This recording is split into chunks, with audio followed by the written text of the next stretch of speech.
safety features, fire, electrical faults, water leaks, and any other little things you might need to look out for while you're cruising in this thing. Don't go starting a fire, but if you do, down here you'll find your fire extinguisher. Over here you've got your fire blanket and your smoke alarm. We recommend not cooking inside the van. That's why we've got this little table under here to make it really easy for you to set up outside and put your cooker outdoors. All right, we're going into this cabinet here. So if you are ever in need of cutting the power to the van, you're going to take this knob and turn it down. That will cut all the power unless it's during the day. So you're still gonna have solar running through, your lights are still gonna be on. So if you're needing to cut all the power even during the day, you're gonna go to this knob here in the back. The fridge is running off 240 volt. It's plugged in right here at the top. If you want to turn the fridge off, just flick the switch at the top there. If you want to turn off the inverter completely, you've got your on-off switch here. You shouldn't need to touch any of this power stuff or electricals, but if you do, there you go. Continuing with safety. So if your ladder is not here, it is on the side of the van outside. Don't drive away with it. Don't drive with the bed down, and don't drive with the table up. So you want to make sure your bed is up and secure and your table is pushed all the way down, and go ahead and turn off your fan, and then you can get going. So there are a lot of great things about the Ford Transit. It's super easy to drive, pretty much like a car, just a little bigger. You've got your adaptive cruise control and your lane departure warnings. And so it's really easy to drive on the highway or even in smaller towns and shopping centers. So parking lots, you are going to have to be aware that you're 2.8 meters high. So even in the parking lots that have the cloth awnings, sometimes you are going to be too high for those, and parking structures as well. So just be really aware of the height of the van. All right, a safety tip for the bed, just be really careful with your fingers along these areas, here and in the back. As the bed's going up, you're not jamming your fingers inside there. All right, hot water. So you are going to use this button here if you're plugged into shore power.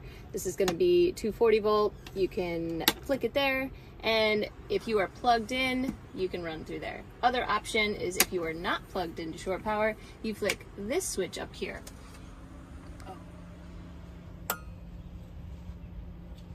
Now keep in mind that this is one of your biggest energy users, so if you don't turn this off, you are going to run the batteries dead in about a day and a half. So just be mindful of when you're turning on and off your hot water if you're not plugged into shore power.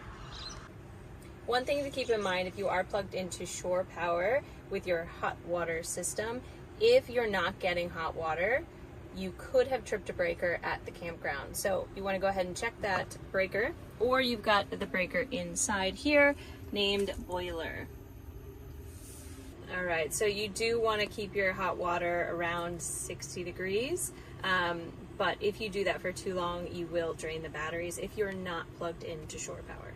With your hot water system, if you're using the 12 volt black button, you flick it down, turn it on, you're going to see the LED screen light up and tell you the temperature. So if you're not using that and you're plugged into shore power and you've got your 240 volt running, you're going to see a little orange light turn on. All right, our bed. So this bed up here, it's super simple. Press of a button right here, you're gonna just go ahead and press it down. Really important, while you are pulling this down, you want everything clear.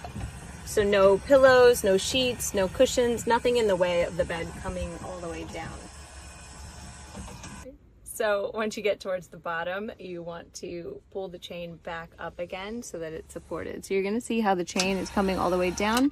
What we wanna do is push it back up, feel that support, and then pop it back down one more time until the chain is not moving anymore. All right, so when you're putting the bed back up, you wanna make sure that you're clearing the backboard, and this cushion here is in line with this part here. So it'd be a good idea to have somebody out the back and somebody out the front just to help you get it up. just to make sure that the cushion isn't too far on either side. Nothing in this area that's going to catch, nothing on that side. And then you can just kind of give it a little bit of a push, get everything up there, and now you're good to drive. This is a really good way to drive. So everything is down, up, all in the place. All right, so for your bottom bunk setup, place your foot here, push down on the lever, let those seats fall forward. Now this is a really good spot to put your luggage while you're parked up somewhere, and easy access to your ladder. And also you'll need this bit here to set up your bottom bunk.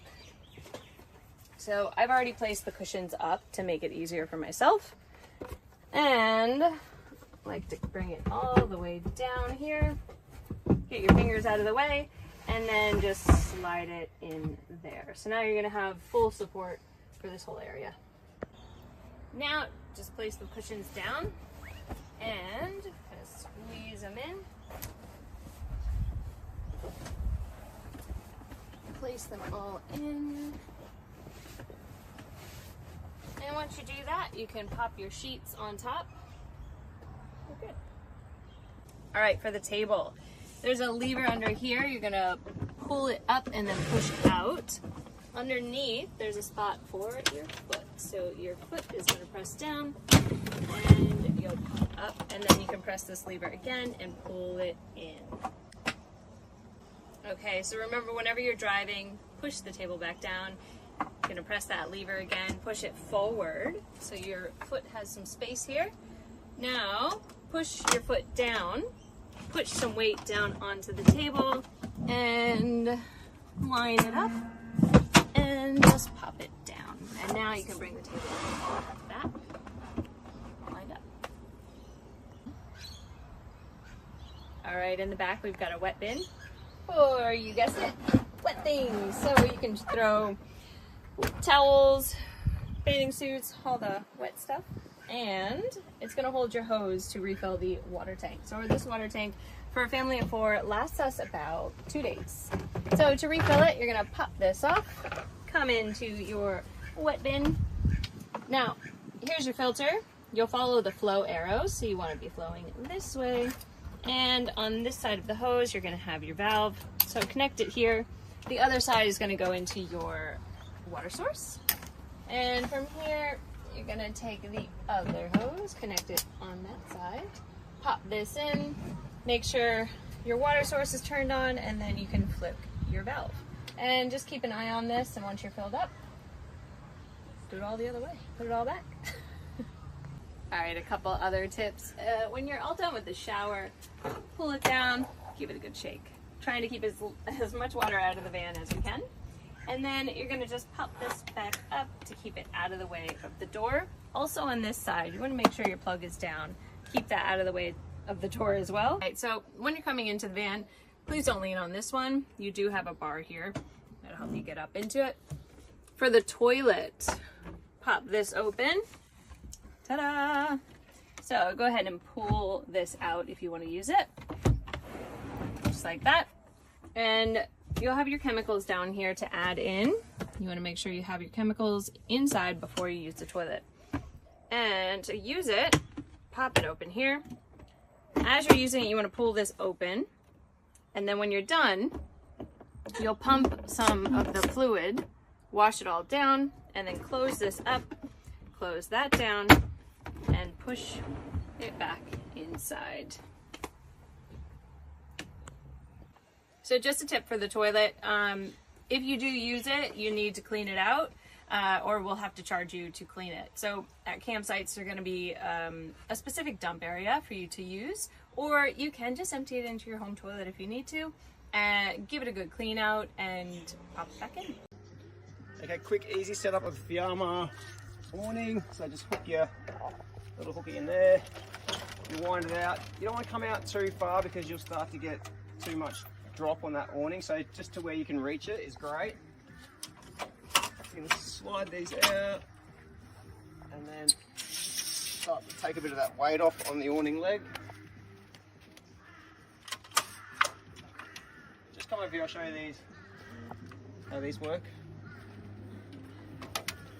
So these just slide in, in away, and there's a little clip, you'll hear it click in there, and it slides back out.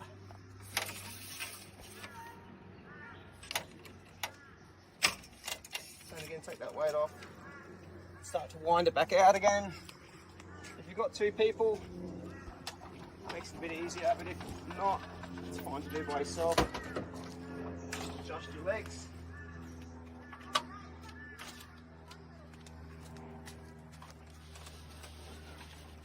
As far as you like.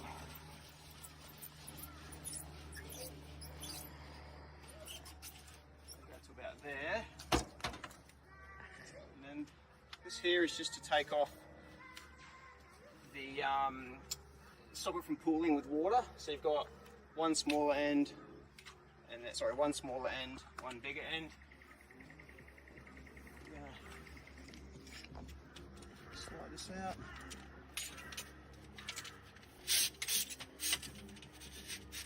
Small end against the van. I may have to drop these down a little bit.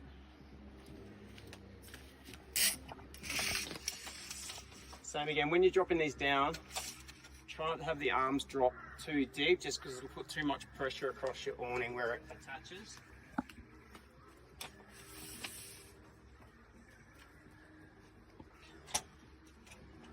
So once you've found the distance you want it, so lock that in there,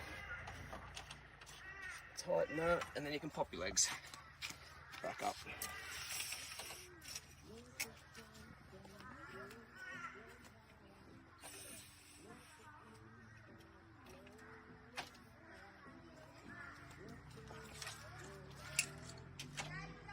There you go, simple as that. Couple of pegs just to secure it down in case you get a little bit of wind. You can actually tie off on these, there's some spare rope, so you can tie it down and peg it as well for a bit of extra support. And then putting away, it's all just a reverse, so you're going to step your leg in. You're going to take this little hook out. Move that one.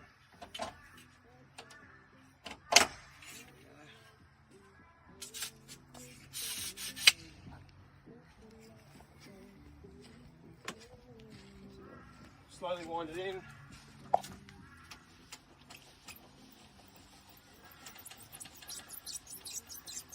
Adjust your legs.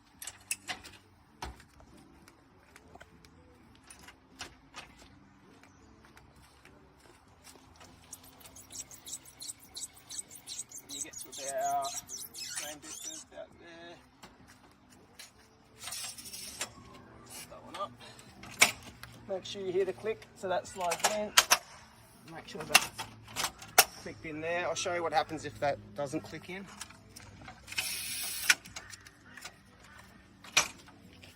Slides in, click.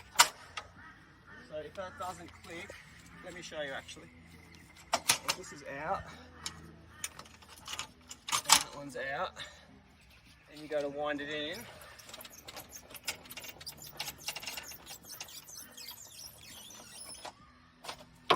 So see how it's not going to seal up here, so both your legs are sticking out, so it's not watertight and it's not good to drive with it like that. So you want to make sure you hear that click. Right there. Click and click. And now you see it should wind in nice and flush. If it doesn't, this means it hasn't gone in properly. Pop your hook out, simple as that.